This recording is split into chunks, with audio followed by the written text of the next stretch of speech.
이스라엘 국경지대에 아람이라는 나라가 있었습니다. 지금 지명으로 하면 시리아입니다. 다윗과 솔로몬이 통치하던 시대에 이 아람이라는 나라는 약소 국가였습니다. 이스라엘에 조공을 바칠 정도로 약한 나라였습니다. 그런데 어찌된 일인지 열왕기하 5장에 등장하는 이 아람이라고 하는 나라는 어느 날 강대국이 되어 있습니다. 호전적인 나라고 침략적인 나라였습니다. 이스라엘 국경지대를 접하고 있으면서 대치하고 틈만 나면 이스라엘을 공격하는 거예요. 들어와가지고 방어하고 약탈해가고 사람들을 잡아가고 포로로 잡아가고 그런 일들이 비일비재했습니다. 그 아람이라고 하는 나라의 총사령관이죠. 여기 열왕기하 5장 1절에도 보니까 군대 장관이라고 했습니다. 나만이라고 하는 총사령관이 있었습니다. 이 나만에 대한 정보를 5장 1절에 이렇게 설명을 해요. 첫 번째, 이 나만은 그 주인 앞에서, 그 왕 앞에서, 대통령 앞에서 크고 존귀한 자였다. 왕의 신임을 받았던 인물입니다. 실세였습니다. 제2인자였습니다. 역사를 되돌아보면 2인자 때문에 골머리를 앓는 경우가 많죠. 현대사도 그렇고요. 박근혜 대통령도 그런 문제 때문에 감옥도 가고 실패하는 경우도 있고요. 그 실세가 또 정권을 혼란스럽게도 하고 좋게도 하고 크고 존귀한 자라고 하는 것은 인정받았다. 대통령한테 아주 사랑을 받고 없어서는 안 될 그런 인물이었다. 실세였다는 거거든요. 더 좋은 해석은 영예를 얻었다. 사람들로부터 대통령으로부터 존중을 받는 인물이었다. 그러니까 실세긴 실세인데 인격적으로 도덕적으로도 괜찮은 인물이었다. 그걸 짐작할 수가 있습니다. 두 번째 1절에 계속 보니까 이 나만은 큰 용사였다 그럽니다. 저는 큰 용사나, 큰 용사라고 하는 말은 전쟁 영웅이라는 말이에요. 특히 아수르 전쟁에서 승리로 이끌었습니다.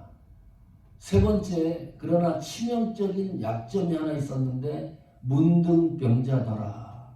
이건 뭐 말할 수 없는 거죠. 이 문둥병자라고 하는 건 지금은 나병이라고 그러죠. 한센병 이렇게 말합니다. 문둥병이라고 잘 쓰지 않습니다. 그 성경이 이제 번역을 해놨기 때문에. 근데 문둥병자였어요.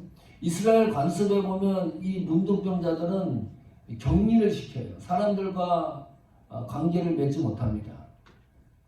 사람들이 이렇게 생각을 했어요. 문둥병에 걸린 거는 하나님이 심판을 해서 하나님이 저주를 해서 걸렸다고 생각을 했어요. 그래서 부정한 사람으로 취급을 했습니다. 인간 취급을 하는 게 아니죠. 예배를 못 드렸어요. 공식석상에서 아주 불행하게 살아갈 수밖에 없는 실존이었습니다. 그 문둥병을 이 나만이 갖고 있었으니까 생각을 해보십시오. 얼마나 이 절망적인 상황입니까? 이 부와 명예를 가졌다고 하지만은 이 문둥병자라는 이 타이틀 때문에 도저히 견딜 수가 없는 상황이죠. 우리 시골에서도 그런 얘기가 있었어요. 문둥병 환자들은 사람의 간을 먹으면 회복된다. 그거 들어보셨나요? 혹시 이 나병 환자를 본 일이 있나요? 저는 본 일이 있어요. 본 일이 있는데 쳐다보기가 너무 힘들어요. 똑같은 인간인데 그 외형을 쳐다보는 거잖아요. 눈이 있으니까. 그 사람도 눈이 있고. 이 마주치는 이 자체가 너무너무 힘들어요. 그 외모 때문에. 일그러진 그 모습 때문에. 서정주 시인이 문능이라는 시를 하나 썼어요. 한번 볼까요? 짤막한 시인데 해와 하늘빛이 문둥이는 서러워.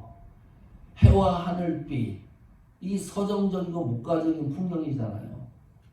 이 아름다운 풍경입니다. 그런데 이 보편적인 정서도 문둥이는 받아들이지 못해요. 문둥이는 서러워. 이 정서가 고립된 거죠. 우리는 느끼는 감정을 이 문둥이는 못 느낀다는 거예요. 보리밭에 달뜨면 이것도 요 문장으로 이 시어로 봐서는 너무나 서정적인 거죠. 예, 목가적이고 해와 하늘빛처럼 해와 하늘빛이 낮이라고 그러면 보리밭에 달뜨는 것은 밤이잖아요. 해가 지고 보리밭에 달이 뜨면 사람들이 어디로 가요? 집으로 가겠지. 이게 정서적으로 서정적인 풍경인데 이 문둥이는 집이 없어요. 보리밭이 집이에요. 거기서 달 뜨는 걸 보는 거예요. 거기서 무슨 일을 하느냐? 애기 하나 먹고 사람의 간을 먹는데 아이들 간은 더 좋대요. 그래서 거기서 간을 뽑아가지고 먹는 장면을 그리고 있으니까 꽃처럼 붉은 울음소리, 이 청각인데 그것이 시각화시켰어요. 꽃처럼 붉은 울음. 애기의 간을 먹었으니까 입 주위에 손에 피가 흥건히 묻어 있었겠지요. 그것을 연상하는 거예요. 울었는데 밤새 우는 겁니다. 이게 그 시 속에 등장하는 문둥이의 실존이에요. 나만이 이런 문둥병에 걸린 겁니다. 도저히 소생할 수 없는 절망적인 상황입니다. 아니, 부와 영예를 가졌으면 뭐예요? 치명적인 병을 갖고 있는데 영예와 부와 모든 것을 손아귀에 소유하고 있는데 그 소유한 그 모든 것이 쓸모가 없는 거예요. 이런 답답한 인생이 어디 있습니까? 내가 소유한 것에 대하여 아무 종이쪽과 같은 거예요. 먼지와 같은 거. 이 나병이라고 하는 그 치명적인 절망적인 병을 앓고 있기 때문입니다. 소유했던 것이 모든 것이 소용이 없는 그런 나병을 앓고 있었습니다. 그런데 나만이 치명적인 병을 앓고 있었는데 성경에서 소유에 대한 이야기를 다시 한번 읽어보겠습니다. 나만에 대한 정보를 우리가 충분히 이해를 하고 5장 1절을 다시 한번 읽어보겠습니다. 한 목소리로 읽어봅니다. 시작. 아람 왕의 군대장관 나만은 그 주인 앞에서 크고 존귀한 자니 이는 여호와께서 전에 저로 아람을 구원하게 하셨습니다. 저는 큰 용사나 문둥병자더라. 잘 보십시오. 이는 여호와께서 전에 저로 아람을 전쟁에서 승리하게 하셨다. 여기 이는이라는 것이 원인과 이유를 밝히는 뒷문장입니다. 다시 말하면 나만이 군대 장관이 되고 부와 영예를 얻고 그 주인 앞에 크고 존귀한 자가 되고 전쟁의 영웅이 된 이유는 하나님께서 전에 저로 아람을 구원하게 했기 때문입니다. 다시 말하면 하나님이 나만의 인생에 개입하셨다는 거죠. 이해하십니까? 이상하지 않아요? 나만은 불신자예요. 성도가 아닙니다. 하나님을 모르는 사람이에요. 하나님을 믿지 않는 사람이에요. 난 그렇지 아니에요. 그런데 어떻게 이렇게 여호와께서 아람을 구원하게 하셨는가? 그래서 영예와 부를 축적하고 소유하게 했는가? 놀라운 일입니다. 우리는 하나님이 성도만 개입하는 줄 아는데 오늘 성경에 보면 불신자인 나만도 하나님이 이렇게 삶 속에 깊숙이 개입하고 있구나. 특별한 거죠. 그런데 나만은 몰라요. 우리가 착각을 하죠. 이 모든 것들이 나만에 의해서 성취됐다고 생각을 하는데 성경은 그렇게 말하지 않아요. 나만이 노력을 해서 나만의 능력으로 그 자리까지 올라간 것처럼 생각을 하는데 성경은 그게 아니다. 하나님이 개입했기 때문에 그 자리에 올라간 것이다. 그걸 얘기를 해요. 자, 그러면 우리가 조심해야 될 게 있습니다. 사람을 대하는데 우리의 판단과 결정과 평가를 조심해야 됩니다. 사람에 대한 판단을 굉장히 조심해야 돼요. 사람에 대해서 존중해야 되죠. 그것을 생각할 수가 있어요. 왜냐하면 저 인간은 안 된다. 내가 낙인을 찍어요. 내 기준에 의해서 저 사람은 이제 도저히 안 된다. 나랑 관계가 없는 사람이다. 이 크리스천 공동체에서도 또 크리스천 공동체 밖에서도 그렇게 관계를 맺는 경우가 있습니다. 내가 설정을 해놓고 판단하고 결정을 해가지고 그냥 낙인을 찍어버려요. 저 인간은 안 된다. 그런데 저 인간은 안 되는 그 인간이 하나님이 나만의 삶 속에 개입한 것처럼 이렇게 개입하고 있다 그러면 큰일이죠.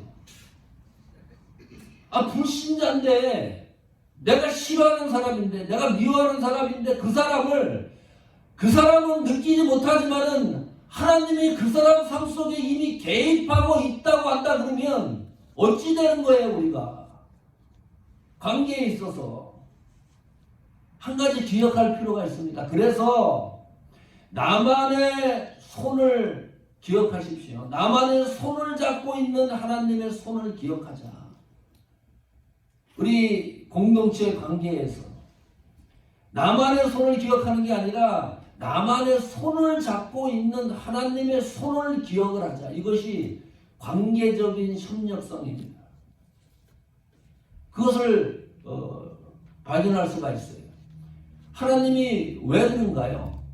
나만은 지금 모르는데 왜 이렇게 삶 속에 개입하는 건가요? 하나님이 후에 이 나만을 하나님의 사람으로 사용하기 위해서입니다. 시간이 지난 다음에 나만이 하나님의 계획 섭리 속에서 이렇게 고백을 해요. 열왕기하 5장 15절입니다. 읽어볼까요? 다 같이 시작.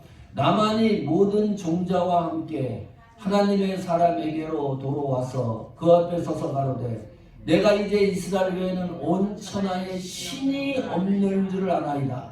청컨대 당신의 종에게서 예물을 받으소서. 이스라엘로 가서 몸이 왕쾌가 되고 난 후에 나만의 입에서 고백하는 것이 이스라엘 외에는 온 천하에 신이 없는 줄을 안다. 하나님만이 신이시다. 하나님만이 나의 구속주라고 하는 사실을 나만의 입으로 증거를 해요.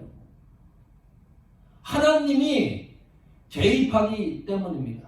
나만의 삶 속에 개입했기 때문입니다. 하나님이 나만의 삶 속에 개입한 것을 우리는 이렇게 표현을 해요. 하나님의 섭리라고 말합니다. 자, 이 하나님의 섭리가 그러면 어떻게 나만을 통해서 성취되고 이루어지는가 그 과정을 살펴보겠습니다. 열왕기하 5장 2절입니다. 전에 아람 사람이 떼를 지어 나가서 이스라엘 땅에서 작은 계집아이 하나를 사로잡음에 저가 나만의 아내에게 수정들더라. 이스라엘을 침략해가지고 거기서 한 여성을 데리고 와요. 여기 작은 계집아이로 성경이 번역을 해놨는데 정확한 번역은 하찮은 소녀라는 말입니다. 이 하찮은 소녀를 하나 데리고 와가지고 나만의 와이프 몸종이 되게 했어요. 자, 3절 볼까요? 이 몸종이 어느 날 이런 얘기를 하는 거예요.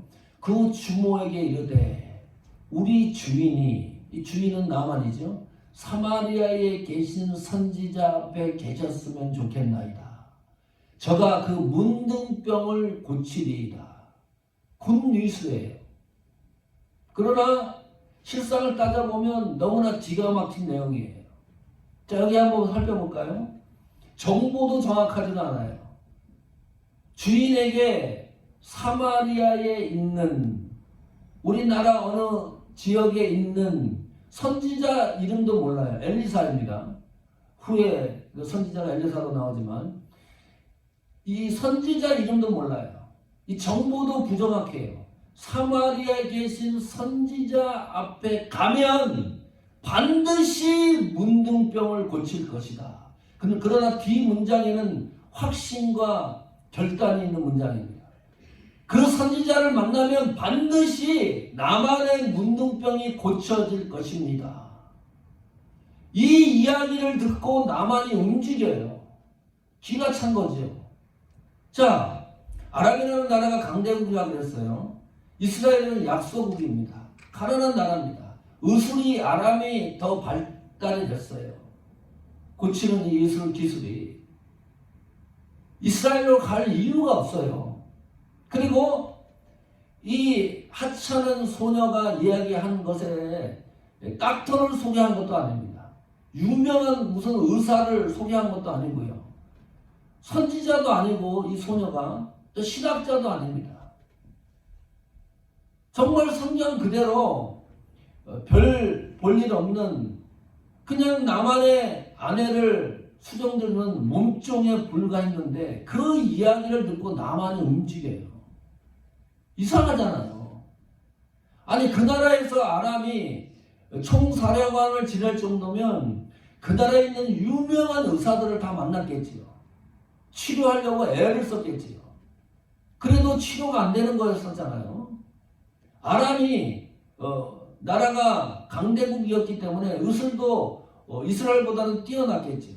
이런 거예요.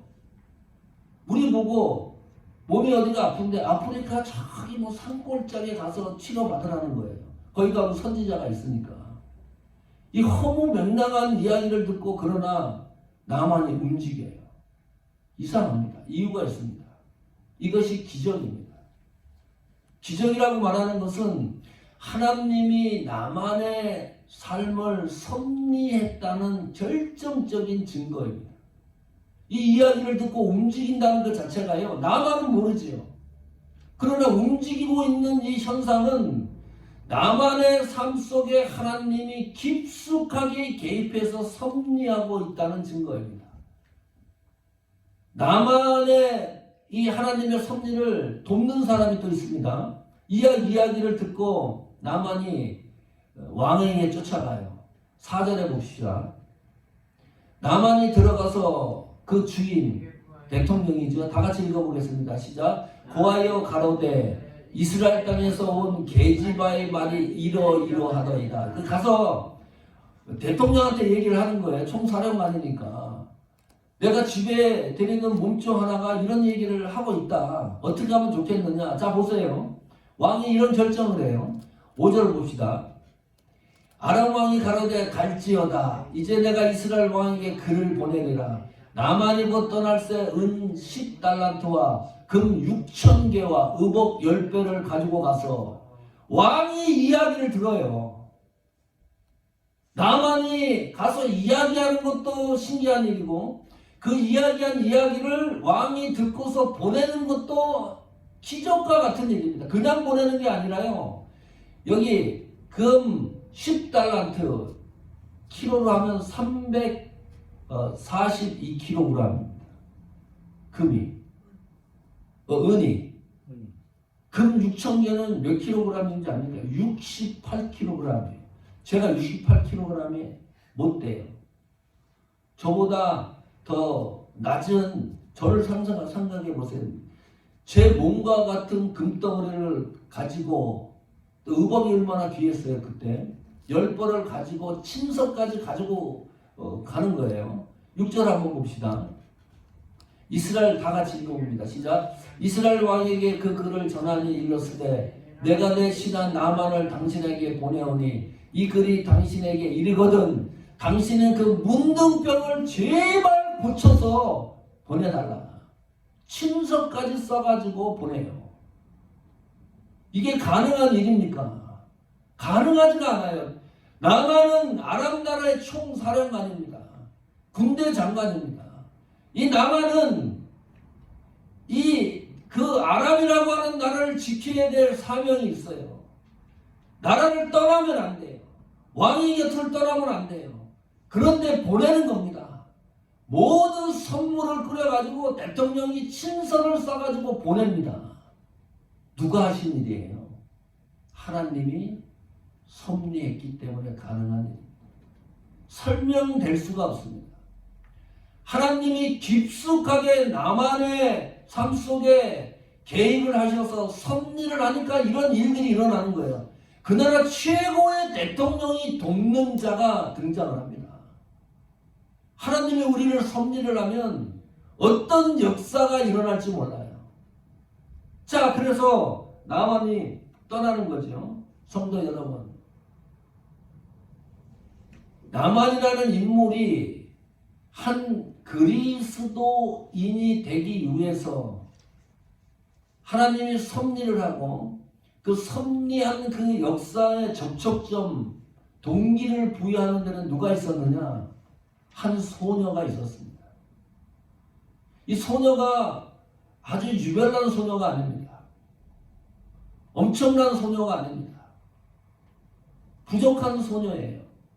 신분이 그렇죠. 가진 것을 봐서도 그렇죠. 잡혀온 몸종이었었죠. 너무나 빈약한 그냥 소녀예요. 30살, 40살 먹은 중년도 아닙니다. 너무나 약한 소녀입니다. 그런데 하나님은 그 약한 소녀를 사용하고 있습니다. 이것이 놀라운 일이에요. 어떤 잘 나가는 것을 사용해서 나만을 하나님의 사람으로 만드는 것이 아니라 너무나 약한 사람을 사용해서 나만을 하나님의 사람으로 만들어 나가요. 놀라운 일 아닙니까? 여러분, 약한 게 뭡니까? 우리 교회 약한 게 뭘까? 좀 물질이 좀 약하다. 숫자가 좀 부족하다.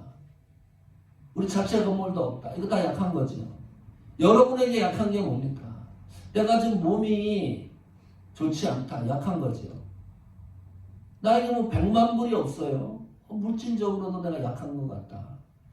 지금 조건과 상황도 약한 것 같다. 기억하십시오. 하나님은 어느 순간에 나의 약한 것을 기회로 사용하실 때가 있습니다. 그걸 놓치지 말자, 우리가. 신앙생활하면서. 너무나 약한데 하나님이 어느 날 그거를 하나님이 위대하게 사용하시는 접촉점이 있습니다. 그 접촉점 동기를 놓치지 말자, 우리 인생에서.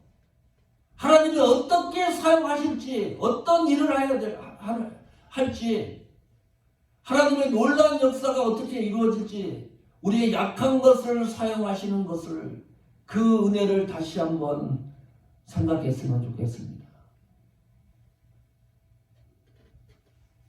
불신자에게요, 우리 성도가 하나님의 섭리를, 동기를 부여하는 것은 성도와 교회입니다. 다른 사람이 하는 게 아니죠. 자, 보세요. 나만이 이 여성의 이야기를 듣고 움직였다고 하는 것은 이 소녀의 말을 신뢰했다는 뜻입니다. 신뢰하지 않으면 안 움직이겠죠. 무엇인가 끌리는 데가 있으니까 그 이야기를 툭 했는데 나만이 움직인 것은 그 소녀의 믿음과 행위를 신뢰했기 때문입니다. 성도와 교회가 복음을 전하고 사람들에게 복음을 이야기를 하고 교회에 우리가 전도를 하고 할 때 이야기를 하고 말을 전하고 행위를 했을 때 사람들이 내가 이야기하는 것에 신뢰가 없으면 절대 교회 오지 않습니다. 오늘 나만이 고칠 수 있었던 것은 한 소녀의 믿음의 신뢰성이 나만에게 이해가 됐기 때문입니다. 내가 얘기하는 것은 신뢰를 안 하면 하나님의 영광을 그 자리에 이르지 못하는 거죠. 하나님을 아예 욕되게 하는 거죠. 자, 하나님을 욕되게 하는 사람이 누군가요? 불신자가 하나님을 욕되게 하지 않습니다. 신자가, 교회가 하나님을 욕되게 해요. 그런 일들이 많잖아요. 제가 알고 있는 권사님 남편이 락스미스를 하는데 이 목사님을 제일 싫어해요. 고객 중에서. 목사라고 얘기를 하고 값을 깎는데요. 와가지고. 아니 남편이, 와이프가 권사님이기 때문에 값을 잘 줄여서 얘기를 한대요. 교회 다니는 분들한테. 그러면 와가지고 또 깎는데요. 내가 목사니까 좀 깎아달라고 그러기도 하고. 대형 교회에 이 키 이런 거 하면 많이 하잖아요. 그러면 결제를 빨리빨리 해줘야 되는데 결제도 늦게 해준대요. 뭐 한 달, 두 달도 걸리고. 그래서 아주 그냥 와이프가 교회를 다니지만은 그분은 교회 안 나가는 이유가 그거예요. 다른 이유가 아닙니다. 예수 믿는 사람들 와가지고 하는 걸 보니까 꼴 보기 싫다는 거예요. 신뢰지요. 저는 목사가 되면서 한 가지 제 마음속에 다짐한 게 있어요. 내 목사 타이틀을 가지고 내 이익을 위해서 내가 이 타이틀을 사용하지 않는다. 그 결심 하나를 마음에 잘 생각을 해요. 이 신뢰라는 게 이렇게 중요한 거예요. 자, 불신자가 우리를 봤을 때 뭘 요구를 하죠? 생각해 보세요. 예수 믿는 성도들, 교회를 어떤 걸 요구하나요? 교회 안 다니는 사람들이. 우리한테 요구하는 게 뭔가요? 믿으려면 제대로 믿어라. 이게 요구하는 것이 불신자가 우리한테 요구하는 겁니다.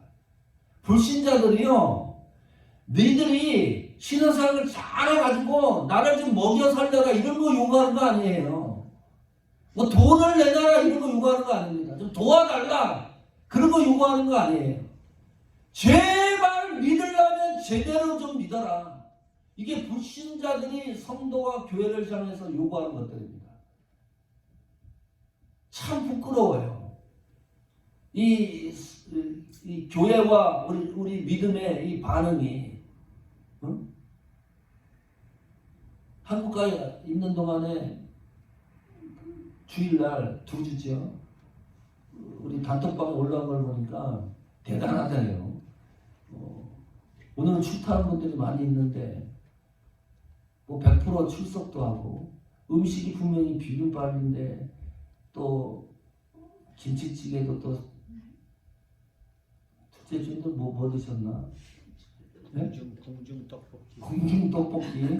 오늘은 또 없네요, 근데. 야, 우리 교회 대단하다 제가 생각을 했습니다.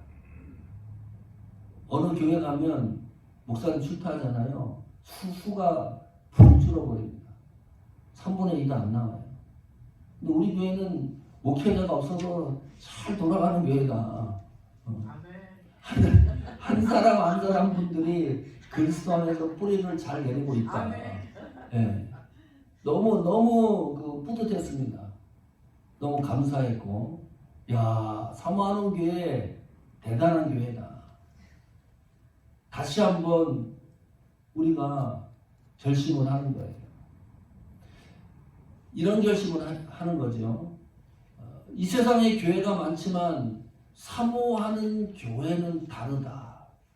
이런 이야기 좀 들었으면 좋겠어요. 사모하는 교회는 다르다. 사모하는 교회 성도는 다르다. 일반 성도와 사모하는 교회 성도는 다르다. 그 다르다는 것 때문에 약하고 부족한 것이 중요한 것이 아니라, 그것이 문제가 아니라, 하나님이 기회가 있을 때 우리 사모하는 교회가 사용되는 교회가 됐으면 좋겠다. 하나님이 원하시는 때 하나님의 기회에 우리 성도들이 이 시대에 사용되는 성도가 되면 좋겠다. 오늘 성경 속에 등장하는 하찮은 한 소녀처럼 그런 은혜가 우리 교회와 우리 성도들 여러분이 되기를 축복합니다. 아멘.